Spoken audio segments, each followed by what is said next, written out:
नमस्कार दोस्तों, welcome to back my YouTube channel. दोस्तों आज हम बताने वाले हैं आरआरबी एनटीपीसी के सिलेबस में से कुछ क्वेश्चन के बारे में। तो चलिए वीडियो की शुरुआत करते हैं। आज हम देखेंगे अंतरिक्ष कार्यक्रम के बारे में, इसमें से कुछ क्वेश्चन। तो चलिए वीडियो की शुरुआत करते हैं बिना देरी के, यानी स्पेस प्रोग्राम के बारे में। तो चलिए वीडियो की शुरुआत करते हैं। हमारा पहला क्वेश्चन है, हेलियोस्वार्म अनुसंधान मिशन की शुरुआत से नासा निम्नलिखित में से कौन सा लक्ष्य प्राप्त करना चाहता है? तो ऑप्शन नंबर ए, सूर्य की गतिकी के बारे में जानकारी में वृद्धि। हेलियोस्वार्म अनुसंधान मिशन की शुरुआत से नासा सूर्य की गतिकी के बारे में जानकारी में वृद्धि अर्जित करना चाहता है। हेलियोस्वार्म मिशन 9 अंतरिक्ष यान का एक तारामंडल है। यह चुंबकीय क्षेत्र में उतार चढ़ाव और सौर पवन अशांति के रूप में ज्ञात सौर हवा की गति के पहले मल्टी स्केल इन स्पेस मापन को कैप्चर करेगा। चलिए अगला क्वेश्चन देखते हैं। हमारा अगला क्वेश्चन है, अंतरिक्ष में जाने वाले पहले भारतीय कौन थे? तो option number C, Rakesh Sharma थे। अंतरिक्ष में जाने वाले प्रथम भारतीय राकेश शर्मा थे। इनका जन्म 13 जनवरी 1949 को पटियाला पंजाब में हुआ था।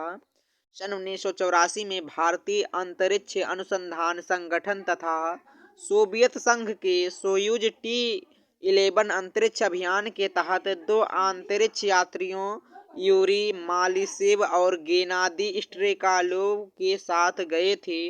वे भारत के पहले तथा विश्व के 138वें अंतरिक्ष में जाने वाले व्यक्ति थे।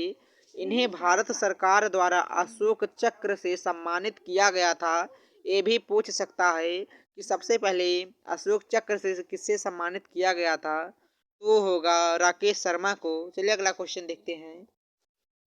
अगला क्वेश्चन है, राकेश शर्मा ने जिस अंतरिक्ष यान से अंतरिक्ष की यात्रा की थी उसका नाम क्या था? तो उसका नाम था Soyuz T-11। Option number A correct है। चलिए अगला क्वेश्चन देखते हैं। हमारा अगला क्वेश्चन है, एक मिनट। हमारा अगला क्वेश्चन है, राकेश शर्मा ने किस देश के अंतरिक्ष यान से अंतरिक्ष की यात्रा की थी? तो वह अंतरिक्ष यान था सोवियत संघ का। ऑप्शन नंबर बी करेक्ट है। चलिए अगला क्वेश्चन देखते हैं। हमारा अगला क्वेश्चन है, भारतीय अंतरिक्ष कार्यक्रम का जनक किसे कहा जाता है? तो option number A B, Vikram Sarabhai को भारतीय अंतरिक्ष कार्यक्रम का जनक कहा जाता है। भारत में अंतरिक्ष अनुसंधान के लिए सबसे पहले 1962 में प्रधानमंत्री जवाहरलाल नेहरू और उनके करीबी सहयोगी विक्रम साराभाई के प्रयासों से भारतीय राष्ट्रीय समिति की स्थापना की गई, जिसके अध्यक्ष विक्रम साराभाई थे। इसी क्रम में डॉक्टर विक्रम साराभाई ने 1969 में भारतीय राष्ट्रीय समिति के स्थान पर भारतीय अंतरिक्ष अनुसंधान संगठन इसरो की स्थापना की। इसलिए इन्हें भारतीय अंतरिक्ष कार्यक्रम का जनक कहा जाता है। चलिए अगला क्वेश्चन देखते हैं। अगला क्वेश्चन हमारा है, भारतीय अंतरिक्ष अनुसंधान समिति का गठन कब किया गया था? तो ऑप्शन नंबर डी, 1962 में किया गया था। चलिए अगला क्वेश्चन देखते हैं। हमारा अगला क्वेश्चन है, भारतीय अंतरिक्ष कार्यक्रम किसके द्वारा शुरू किया गया था? तो ऑप्शन नंबर ए, विक्रम साराभाई के द्वारा भारतीय अंतरिक्ष कार्यक्रम शुरू किया गया था। अगला क्वेश्चन हमारा है, किस वर्ष से में भारत ने अपना पहला सैटेलाइट लॉन्च किया था? तो ऑप्शन नंबर ए, 1975 में लॉन्च किया था। भारत ने 19 अप्रैल 1975 में अपना पहला सैटेलाइट लॉन्च किया था। आर्यभट्ट भारत का पहला उपग्रह था। इसका नाम महान भारतीय खगोल शास्त्री आर्यभट्ट के नाम पर रखा गया था। चलिए अगला क्वेश्चन देखते हैं। भारत में सर्वप्रथम किस उपग्रह का प्रक्षेपण किया गया था? तो ऑप्शन नंबर सी, आर्यभट्ट उपग्रह का। चलिए अगला क्वेश्चन देखते हैं।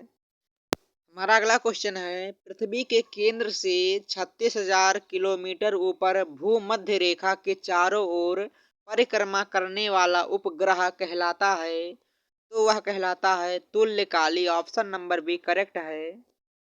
चलिए इसकी व्याख्या जान लेते हैं। पृथ्वी के केंद्र से 36,000 किलोमीटर ऊपर भूमध्य रेखा की चारों तरफ परिक्रमा करने वाले उपग्रह को तुल्यकाली उपग्रह कहा जाता है।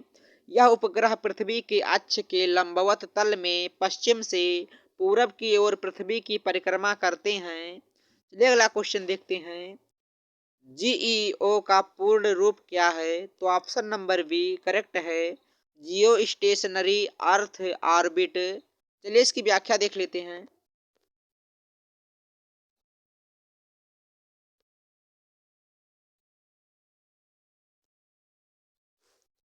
जीईओ या भूमि स्थिर कक्षा मानव निर्मित उपग्रहों की गति होती है, जिसमें उपग्रह पृथ्वी की भूमध्य रेखा के ऊपर उसकी कक्षा में घूमता है। संचार उपग्रहों को पृथ्वी की सतह से लगभग 36,000 किलोमीटर दूर स्थापित किया जाता है। अगला क्वेश्चन हमारा है, निम्नलिखित में से किस उपग्रह को भारत की पहली समर्पित बहुतरंग दैर्घ्य अंतरिक्ष वेधशाला के रूप में माना जाता है? तो ऑप्शन नंबर ए करेक्ट है, एस्ट्रोसैट को। एस्ट्रोसैट भारत की पहली बहुतरंग तरंग दैर्घ्य वेधशाला है। यह वैज्ञानिक उपग्रह मिशन ब्रह्मांड को अधिक विस्तृत रूप में समझने का प्रयास करता है।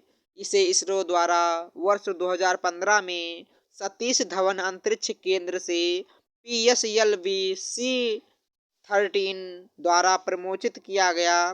यह भारत का पहला समर्पित खगोल विज्ञान मिशन है, जिसका उद्देश्य निम्नलिखित है।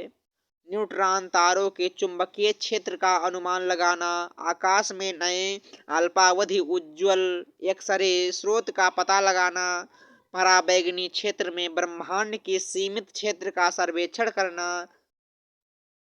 हमारा अगला क्वेश्चन है, मंगल ऑर्बिटर मिशन मंगलयान को किस वर्ष में प्रक्षेपित किया गया था? तो ऑप्शन नंबर बी 2013 में।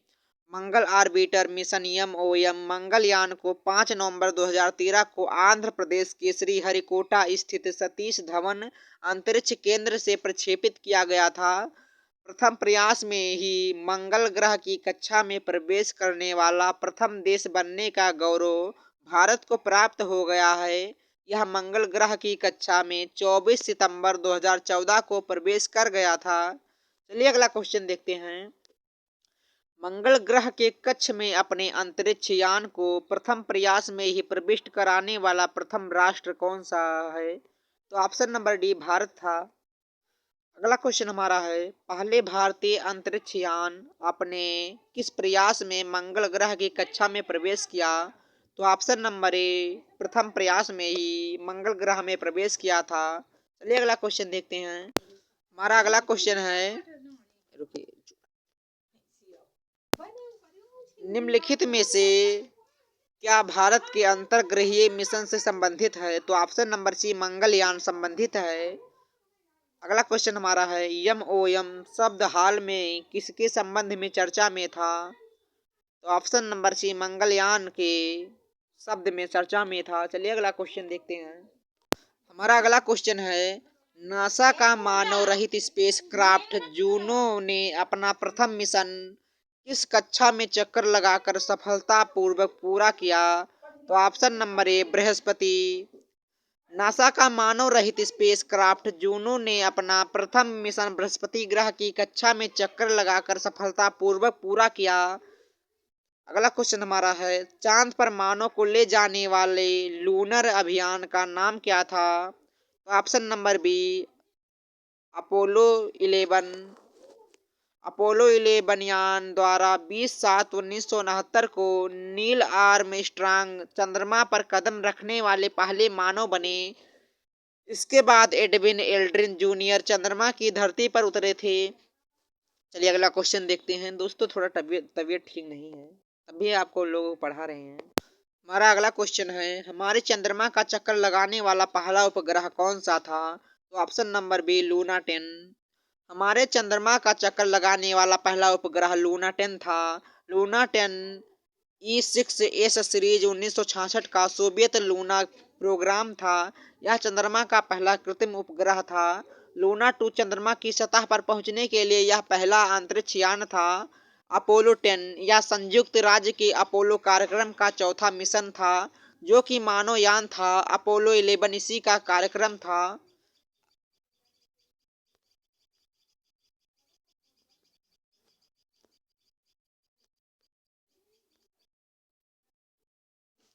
हमारा अगला क्वेश्चन है, चंद्रमा की सतह पर चलने वाला प्रथम मानव चलित वाहन था? तो option number C lunar rover था।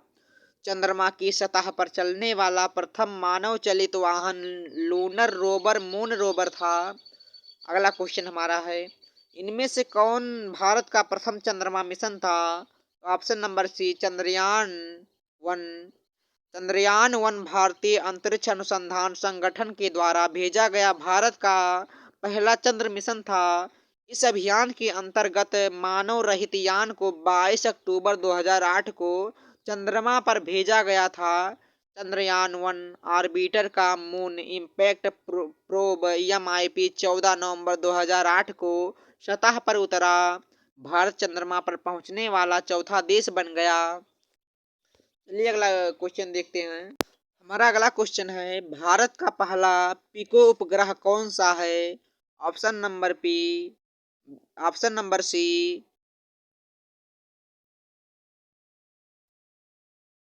हमारा ऑप्शन नंबर सी करेक्ट है, स्टड सेट। वे आकाशीय पिंड जो किसी ग्रह की परिक्रमा करते हैं उपग्रह कहलाते हैं स्टड सेट। भारत का पहला पिको उपग्रह है। इसे PSLV C-15 द्वारा 12 जुलाई 2010 को लॉन्च किया गया था। इसका वजन लगभग 1 किलोग्राम से भी कम है। स्टडसेट को NITTE मीनाक्षी प्रौद्योगिकी संस्थान बेंगलुरु द्वारा निर्मित किया गया है। यह भारत के पूर्व स्नातक विद्यार्थियों द्वारा किया गया एक सफल प्रौद्योगिक प्रयास है तथा यह 90 मीटर के भूमि भेदन के साथ चित्र लेने में सक्षम है। इसकी विकास लागत कुल 55 लाख रुपए है। चलिए अगला क्वेश्चन देखते हैं।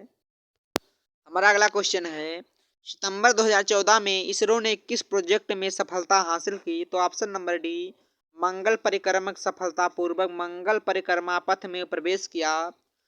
मंगल ग्रह के वैज्ञानिक अन्वेषण के लिए भारत का प्रथम अभियान मार्स ऑर्बिटर मिशन MOM या मंगलयान है।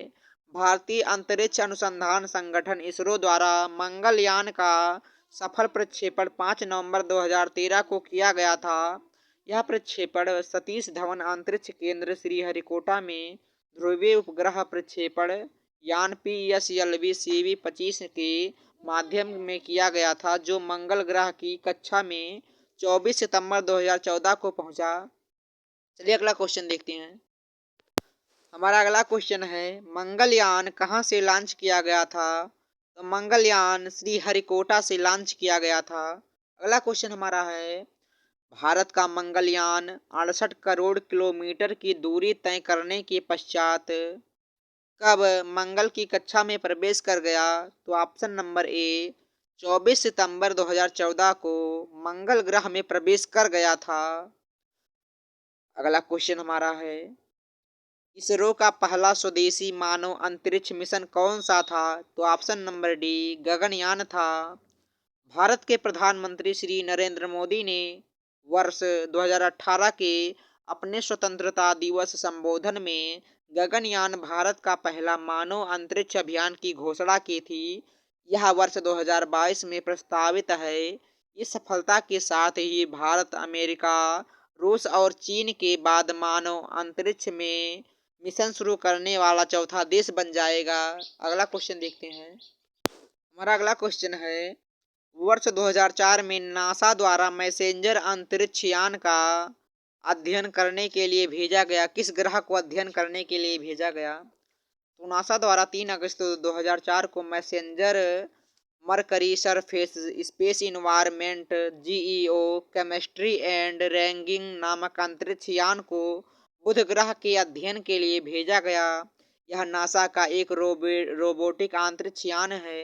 अगला क्वेश्चन हमारा है, सूर्य के अध्ययन के लिए इसरो द्वारा 2019-20 में प्रक्षेपित किए जाने वाले अंतरिक्ष यान का नाम क्या था? चलिए इसकी व्याख्या जान लेते हैं। इसका ऑप्शन नंबर बी करेक्ट होगा, आदित्य। सूर्य के अध्ययन के लिए इसरो द्वारा 2019-20 में प्रक्षेपित किए जाने वाले अंतरिक्ष यान का नाम आदित्य L1 है। वह सूर्य का अध्ययन करने वाला पहला अंतरिक्ष मिशन होगा। चलिए अगला क्वेश्चन देखते हैं। हमारा अगला क्वेश्चन है, इसरो का पहला सूर्य मिशन जो 2019 में शुरू होने जा रहा है, इसका क्या नाम है? तो option number D Aditya L1। अगला क्वेश्चन हमारा है, भारत के अंतरिक्ष कार्यक्रम के लिए क्रायोजेनिक इंजन के विकास में महत्वपूर्ण योगदान प्रदान करने के लिए किनको प्रसिद्ध रूप से रॉकेट मैन के नाम से भी जाना जाता है? तो ऑप्शन नंबर बी के सिवान को भारत के अंतरिक्ष कार्यक्रम के लिए क्रायोजेनिक इंजन के विकास में महत्वपूर्ण योगदान प्रदान करने के लिए के सिवान को रॉकेट मैन के रूप में जाना जाता है। डॉक्टर के सिवान प्रश्नकाल के समय विक्रम साराभाई अंतरिक्ष केंद्र में निदेशक थे, जबकि वर्तमान में डॉक्टर के सिवान को भारतीय अनुसंधान संगठन इसरो का नया अध्यक्ष नियुक्त किया गया था। चलिए वीडियो यहीं पर ख़त्म करते हैं, वरना वीडियो बहुत ज़्यादा लंबा हो जाएगा।